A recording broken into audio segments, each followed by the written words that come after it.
शारदे को नमन, आप सभी को मेरा सादर प्रणाम। सभी शिक्षकगण, आदरणीय हमारे सभी शाला के शिक्षकगण, आपको मेरा सादर प्रणाम। मैं कक्षा 12 की छात्रा खुशबू जोशी वर्तमान समय में अजमेर विश्वामित्र जन सेवा समिति दृष्टिहीन लाडलीगढ़ विद्यालय में अध्ययन कर रही हूँ और 1 से 8 तक की शिक्षा मेरी यहीं पर संपन्न हुई है। मैं आप सभी के बीच में अमर शहीदों पर डॉक्टर हरिओम पंवार की लिखी हुई कविता कारगिल के शहीदों पर जो प्रस्तुत करना चाहती हूँ। Thank you. मैं इन केशों का 5 जन्म भी गहन मौन में खोया हूँ। ताली बजाना मत बजाना, दिल से सुन लो, मेरा आप सभी के बीच में ये नम्र निवेदन है। मैं इन केशों का 5 जन्म भी गहन मौन में खोया हूँ। उन बेटों की याद कहानी लिखते लिखते रोया हूँ। उन बेटों की याद कहानी लिखते लिखते रोया हूँ। जिस माथे की कुमकुम बिंदी वापस लौट नहीं पाई, चुटकी झुमके पायल ले गई कुर्बानी की यमराई। कुछ बहनों की राखी जल गई है बर्फीली घाटी में, वेदी के गठबंधन मिल गए हैं करगिल की माटी में। पर्वत पर कितने सिंदूरी सपने दफन हुए होंगे, 20 बसंतों के जज्बाती बेटे हवन हुए होंगे। टूटी चूड़ी धुला महावर रूठा कंगन हाथों का, कोई मोल नहीं दे सकता बासंती जज्बातों का।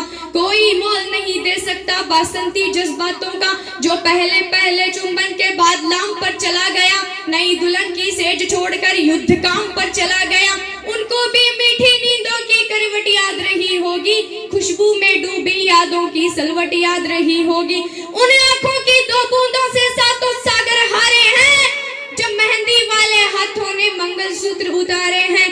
टूटी चूड़ी धुला महावर रूठा कंगन हाथों का, कोई मोल नहीं दे सकता बासंती जज्बातों का। जो पहले पहले चुंबन के बाद लाम पर चला गया, नई दुल्हन की सेज छोड़कर युद्ध काम पर चला गया। उनको भी मीठी नींदों की करवट याद रही होगी, खुशबू में डूबी यादों की सलवट याद रही होगी। उन आंखों की 2 बूंदों से सातों सागर हारे हैं, जब मेहंदी वाले हाथों ने मंगलसूत्र उतारे हैं। गीली मेहंदी रोई होगी चुपके घर के कोने में, ताजा काजल छूटा होगा चुपके चुपके रोने में। जब बेटे की अर्थी आई होगी सूने आंगन में, शायद दूध उतर आया हो बूढ़ी माँ के दामन में। शायद दूध उतर आया हो बूढ़ी माँ के दामन में। वो विधवा पूरी दुनिया का बोझा सर ले सकती है। संसार के किसी भी मजहब में स्त्री अर्थी को कंधा नहीं देती, लेकिन हमारे भरतपुर के पास एक गांव है अजान राजस्थान, जहां का एक बेटा शहीद हुआ था, कैप्टन वीरेंद्र सिंह। सेना जब पार्थिव शव लेकर उसके गांव गई, तब उसकी धर्मपत्नी जी ने सबके खिलाफ जाकर उनको कंधा दिया और मुखाग्नि दी। जो विधवा पूरी दुनिया का बोझा सर ले सकती है, वो अपने पुत्र की अर्थी को भी कंधा दे सकती है। मैं ऐसी हर देवी के चरणों में शीश झुकाती हूँ, इसीलिए मैं कविता को हथियार बनाकर गाती हूँ। जिन बेटों ने पर्वत काटे हैं अपने नाखूनों से, कल्पना करो कैसे लड़े होंगे। जिन बेटों ने पर्वत काटे हैं अपने नाखूनों से, उनकी कोई मांग नहीं है दिल्ली के कानूनों से। जो सैनिक सीमारे पर ध्रुतारा बन जाता है, उस कुर्बानी के दीपक से सूरज भी शर्माता है।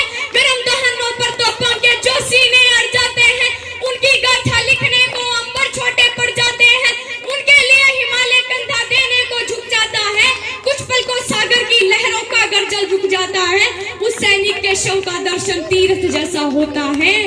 चित्र शहीदों का मंदिर की मूरत जैसा होता है। चित्र शहीदों का मंदिर की मूरत जैसा होता है। क्या ये देश उन्हीं का है जो सीमा पर मर जाते हैं? क्या ये देश उन्हीं का है जो सीमा पर मर जाते हैं? अपना लहू बहाकर टीका सरहद पर कर जाते हैं। कोई युद्ध वतन की खातिर सबको लड़ना पड़ता है। संकट की घड़ियों में सबको सैनिक बनना पड़ता है।